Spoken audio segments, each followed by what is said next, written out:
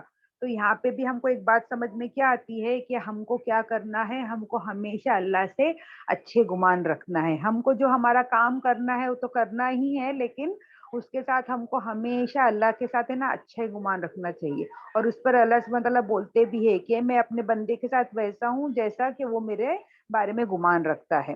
تو ہمیشہ ہم کو کیا کرنا ہے, پازیٹیو ایٹیٹیوڈ رکھنا ہے, ہم کو اچھا سوچ رکھنی ہے, ہماری سوچ ہمیشہ کیا رکھنی ہے, اچھی رکھنی ہے.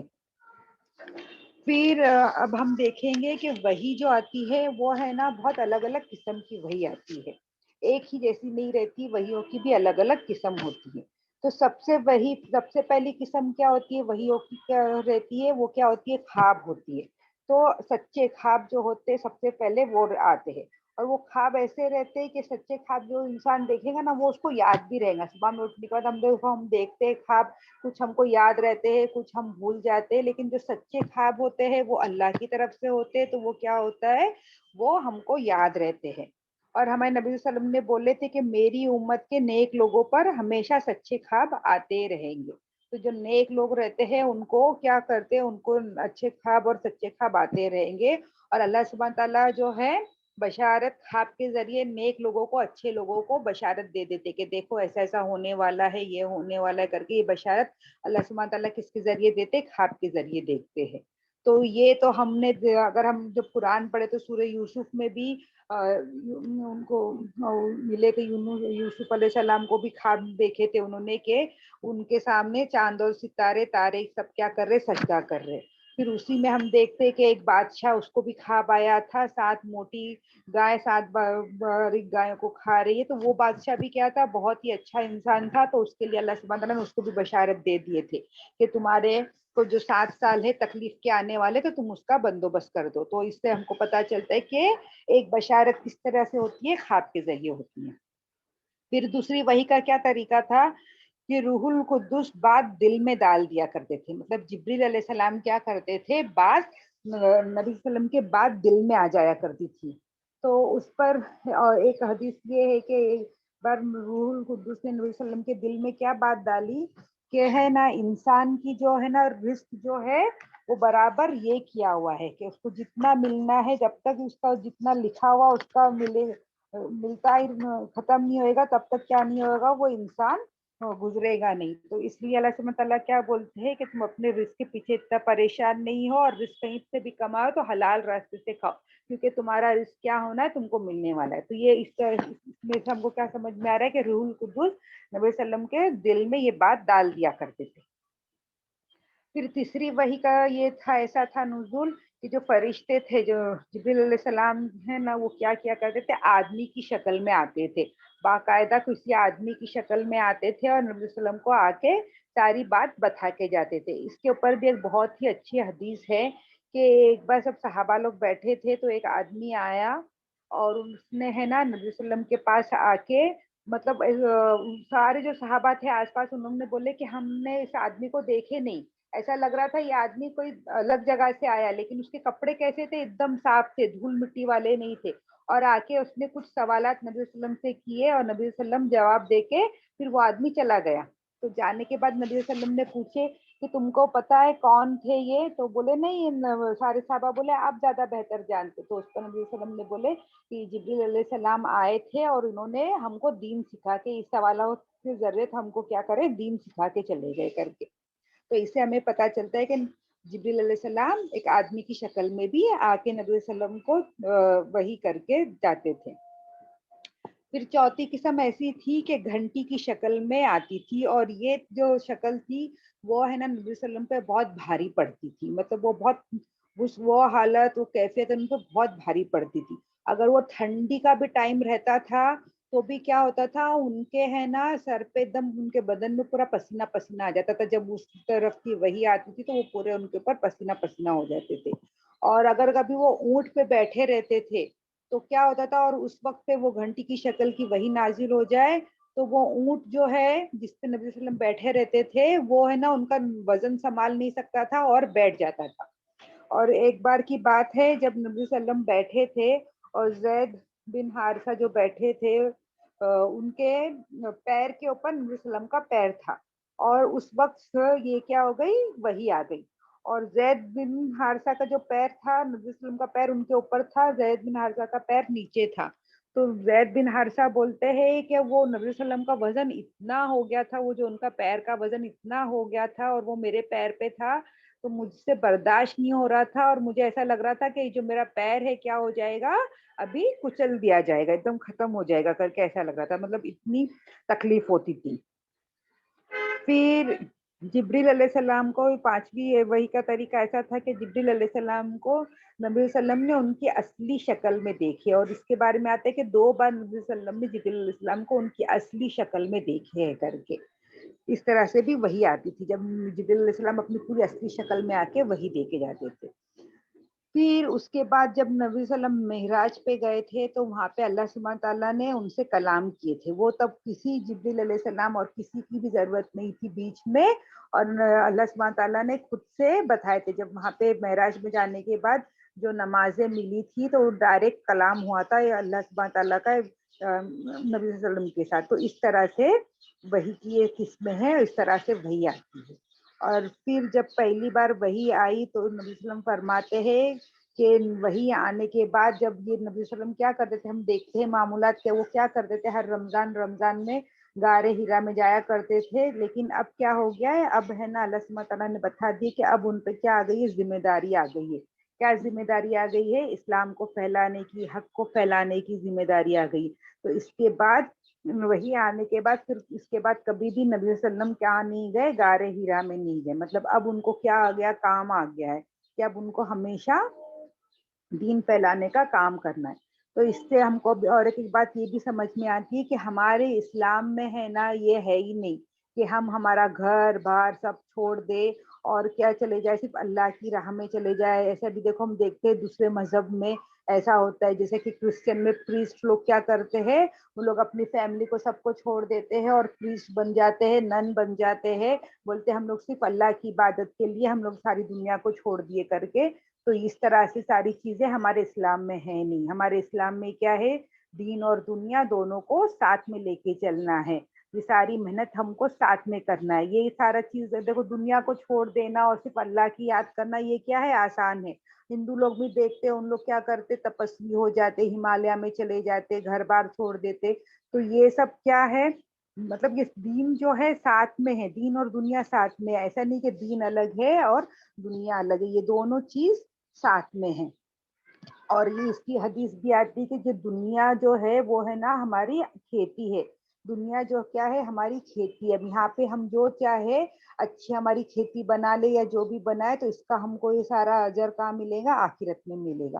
تو یہ دنیا میں ہم کو محنت کرنی ہے. کھیتی کیا ہوتی ہے, کھیتی میں جب تم محنت کرو گے, بیج ڈالو گے تو اس کی بعد ہی پھل آتے ہیں, ایسے ڈائریکٹ خود سے کچھ نہیں ہو جاتا ہے. تو جو محنت کرنی ہے وہ ہم کو کہاں کرنی ہے, دنیا میں کرنی ہے. اگر ہم کو ہماری آخرت اچھی چاہیے تو ہماری محنت کہاں پر ہوئے گی, ہماری دنیا میں محنت ہوگی. تو اس طرح سے وہی آئی. اور سب سے پہلے وہی آنے کے بعد جو اقرا بسم اللہ کی جو آیت آنے کے بعد جب یہ ساری کیفیت ہوئی تو ان کے بعد اس کے بعد بی بی خدیجہ نے کیا کیے, نبی صلی اللہ علیہ وسلم کو اپنے بھائی کے پاس, اپنے کزن بھائی کے پاس لے کے گئے جن کا نام تھا ورقہ ابن نواف. تو اب یہ جو تھے, یہ گئے بار بھی ہم لوگ پڑھ چکے تھے کہ کچھ لوگ تھے جو حنیف تھے, تو اس میں سے کچھ لوگ نے کیا کیے تھے, عیسائی مذہب کو اپنا لیے تھے. تو جو ورقہ ابن نواف ہے وہ بھی کیا ہوتے, عیسائی ہو گئے تھے, اور ان کو ہیبرو بھی آتی تھی, اور یہ ہے نا کہ دینی کتابیں پڑھتے تھے, جانتے تھے, سمجھتے تھے. اور میں نے پہلے بھی بتائی تھی کہ آخری دین اگر کرونالوجی کے حساب سے دیکھیں گے جو صحیح سالم دین کون سا تھا, عیسیٰ علیہ السلام کا ہی دین تھا. لیکن اس میں سے کچھ ہی تھوڑے لوگ رہ گئے تھے جو صحیح دین کو مانتے تھے، اور زیادہ تر لوگوں نے کیا کیے تھے، وہ دین کے ساتھ فیرو بدل کر دیے تھے، کرپٹ کر دیے تھے اس کو. لیکن کچھ تھوڑے سے صحیح لوگ شامل تھے، تو اس میں وہ ورقہ ابن نواف بھی تھے. تو انہوں نے ساری باتیں جانی، اور جان کے انہوں نے کیا بول دیا کہ جو بتاؤ، ساری باتیں سن کے انہوں نے کیا بولے کہ یہ جو آئے تھے وہ کون تھے؟ ناموس. انہوں نے اپنی لینگویج میں کیا نام بتائی جبریل علیہ السلام کا؟ ناموس. جو آئے تھے تمہارے پاس وہ ناموس تھے، اور یہ وہی فرشتے ہیں جس کو اللہ سبحانہ تعالیٰ نے موسیٰ علیہ السلام کے پاس بھی بھیجے تھے. اور اگر میں توانا رہا، مطلب میں اچھا صحت مند رہا، تو میں کیا کروں گا؟ میں تمہارا ساتھ دوں گا جب تم کو تمہارے لوگ یہاں سے نکال دیں گے کر کے. تو یہ بات سن کے نبی صلی اللہ علیہ وسلم کیا ہو گئے؟ بہت دنگ ہو گئے. بولے کیونکہ آج ان کی پوزیشن کیا تھی نبی صلی اللہ علیہ وسلم کی، کہ ان سے سب محبت کرتے تھے، ان کو الامین الصدیق بولتے تھے. لیکن یہاں پہ جو ورقہ ابن نواف کیا ان کو یہ بتا رہے بات کہ تمہارے لوگ ہی کیا کریں گے، تم کو تمہارے اگینسٹ ہو جائے گے اور تم کو یہاں سے نکال دیں گے، تم کو ہجرت بھی کرنا پڑے گا، یہاں سے مکہ بھی چھوڑنا پڑے گا. یہ ساری بات بتا رہے ورقہ ابن نواف ان کو بتا رہے ہیں. تو یہ سن کے نبی صلی اللہ علیہ وسلم بہت ہی حیران اور پریشان ہوئے تھے. اور لیکن ورقہ ابن نواف کے بارے میں بتایا جا رہا ہے کہ وہ مطلب اس وقت ہے نا، ورقہ ابن نواف ہے نا اچھی بہت بڑی عمر کے تھے. جو ورقہ ابن نواف ہے نا وہ بی بی خدیجہ سے ہی 40 سال بڑے تھے. اور ابھی مطلب ایج کیا رہے گی بی بی خدیجہ کی؟ 60 رہے گی، تو وہ ان سے بھی 40 سال بڑے تھے. پلس کیا تھا وہ، اور انہوں نے کیا بولے کہ اگر میں جوان رہا اور طاقتور رہا تو میں کیا کروں گا، جب تم ہمارے خلاف سب ہو جاؤ گے تو میں تمہاری مدد کروں گا. لیکن اس کے بعد بتایا جاتا ہے کہ کچھ ہی دنوں میں کیا ہو گئے، ورقہ ابن نواف گزر گئے. اور لیکن نبی صلی اللہ علیہ وسلم نے بولے کہ میں نے ان کو کہاں پہ دیکھا ہوں؟ جنت میں دیکھا ہوں. کیونکہ انہوں نے کیا کیے تھے؟ انہوں نے تو قبول کر لیے تھے نا، انہوں نے تصدیق کر لیے تھے کہ آپ آخری نبی ہے اور میں کیا کروں گا؟ آپ کا ساتھ دوں گا. تو ان کو میں نے کہاں پر دیکھا ہوں؟ جنت میں دیکھا ہوں کر کے. اب کیا ہوا؟ یہ تو وہی آئی، پہلی بار وہی آئی، لیکن اس کے بعد ہے نا پھر کوئی وہی نہیں آئی. اب اس کے بارے میں بھی ہے نا لوگ الگ الگ رائے ہے، لیکن زیادہ صحیح رائے کیا ہوتی؟ کوئی بولتے کئی سال، 2-3 سال، اور کوئی بولتے کچھ دن. لیکن زیادہ صحیح اس میں کیا آتا ہے کہ کچھ دن تک کہ وہی آنا رک گئی تھی. اب یہ کیوں ہوا تھا ایسا؟ کہ تاکہ نبی صلی اللہ علیہ وسلم کیا کرے، اپنے آپ کو تیار کر لے. اور مطلب ان کو ہمیشہ سپنے آتے تھے نا، تو نبی صلی اللہ علیہ وسلم کو پتا چل جائے کہ یہ کچھ سپنا نہیں ہے، یہ سچ میں ہوا ہے کر کے. لیکن اب نبی صلی اللہ علیہ وسلم کی کیفیت کیسی ہو گئی تھی؟ وہ بہت بے چین ہو گئے تھے. اب ایک بار ان کے پاس ایسا ساتھ ہو چکا ہے، تو وہ سوچ رہے تھے کہ اللہ سبحانہ تعالیٰ کی طرف سے میرے کو دوسرا بھی پیغام آئے، لیکن نہیں آ رہا تھا. تو ان کو یہ رہا تھا کہ میرے سے کچھ غلطی ہو گئی ہے، کہ کیا ہو گیا، کہ اللہ سبحانہ تعالیٰ میرے سے ناراض ہے، کیا ہو گیا، کیوں ایسا کچھ نہیں ہو رہا ہے کر کے. اور اس پہ بتایا جاتا ہے کہ نبی صلی اللہ علیہ وسلم مطلب پہاڑ پہ چلے جایا کرتے تھے اور سوچتے تھے کہ میری زندگی کا کیا فائدہ کر کے میرے ساتھ ایسا نہیں ہو رہا، میں خود یہاں سے گر جاؤں. تو اس کو ان کو کیا کیا کرتے تھے؟ جبریل علیہ السلام آ کے روک لیا کرتے تھے. تو اسی طرح سے بتایا جاتا ہے کہ دوسری بار جب وہی آئی تھی تو ایسے ہی ہوا تھا. نبی صلی اللہ علیہ وسلم نے جبریل علیہ السلام کو دیکھے، کہاں پر؟ پہاڑ پہ دیکھے وہ. اور انہوں نے ان کو ان کے پورے روپ میں دیکھے، جو اصلی اس میں تھے. وہ آسمان اور زمین کے بیچ میں کرسی پہ وہ بیٹھے ہوئے تھے. وہ اتنے بڑے ہیں کہ مطلب آسمان اور زمین کے بیچ میں پوری کرسی لگا کے بیٹھے ہوئے تھے. تو ان کو دیکھ کے واپس نبی صلی اللہ علیہ وسلم ڈر گئے اور جا کے لیٹ گئے، چادر اوڑھ کے لیٹ گئے. تو اس کے بعد یہ دوسری آیت آئی، یا ایھا المدثر، کہ اے اوڑھ کے لیٹنے والے کر کے. اللہ سبحانہ تعالیٰ نے اتنی خوبصورت سے نبی صلی اللہ علیہ وسلم کو پکارے کہ کیا؟ اے اوڑھ کے لیٹنے والے. اور اس کے بعد سیکنڈ آیت کیا ہے؟ قم فانذر، تو تم اب کیا کرو؟ اٹھو اور ڈراؤ. اب یہاں پہ کیا حکم آ رہا ہے؟ سب سے پہلے کیا آیا تھا؟ اقرا پڑھنے کا. اب یہاں پہ کیا آ رہا ہے؟ ڈراؤ کر کے حکم آ رہا ہے کہ تم اب کیا کرو؟ اٹھ جاؤ اور ڈراؤ. اور رب کا فکبر، اور تمہارے رب کی کیا کرو؟ تم بڑائی بیان کرو. پھر اس کے بعد کی آیت ہے کہ اور تمہارے کپڑوں کو کیا کرو؟ تم پاک کرو. اب یہاں پہ سیکنڈ آیت میں کیا بتایا جا رہا ہے؟ کہ اٹھو اور ڈراؤ. تو کس بات سے ڈرائیں گے نبی صلی اللہ علیہ وسلم؟ نبی صلی اللہ علیہ وسلم کے پاس کوئی نہ بڑی آرمی ہے نہ کچھ ہے، تو وہ لوگوں کو کس چیز سے ڈرائیں گے؟ تو یہاں پہ اللہ سبحانہ تعالیٰ بتا رہے کہ لوگوں کو بتاؤ، اللہ کے بارے میں بتاؤ، اور جو شرک کر رہے ہیں اس کے بارے میں بتاؤ. اور شرک کریں گے تو اس کے جو گناہ ہے، جنت اور جہنم، یہ ساری چیزوں کے بارے میں بول کے بتاؤ اور ڈراؤ کر کے اللہ سبحانہ تعالیٰ رہے.